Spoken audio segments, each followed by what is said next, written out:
Oui, je vous remercie. Je voudrais profiter de votre antenne pour souhaiter une bonne et heureuse année à l'ensemble de la population du Sénégal, à l'ensemble de la population de la Casamance, de Ziguinchor en particulier.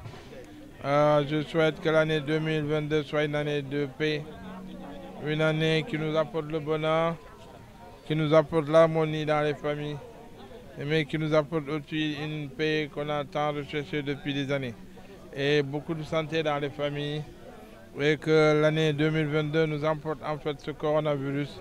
Donc je souhaite vraiment que ce soit une année apaisée, une année de bonheur, mais aussi une année de prospérité pour tous, pour les travailleurs, pour les élèves, une bonne année scolaire pour les étudiants, pour les travailleurs, une année de paix, de stabilité dans les lieux de travail, mais aussi une année d'entente cordiale dans les familles, et puis beaucoup de bonheur pour les enfants et pour toutes les familles. Je l'ai dit, j'ai réitéré un peu partout, je me suis adressé à la jeunesse.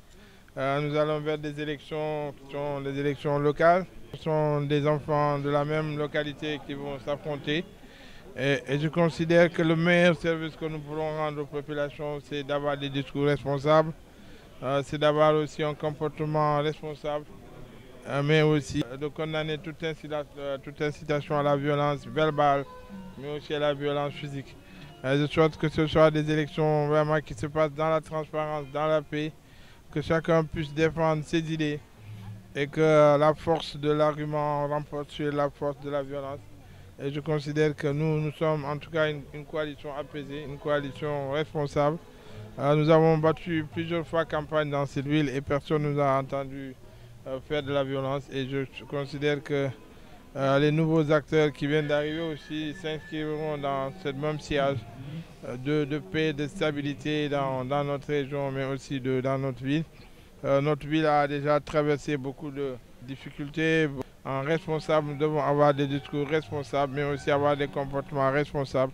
Et surtout demander à la jeunesse vraiment de rester dans le fair play et que le meilleur gagne, que le meilleur qui soit, en tout cas pour notre ville et pour notre région.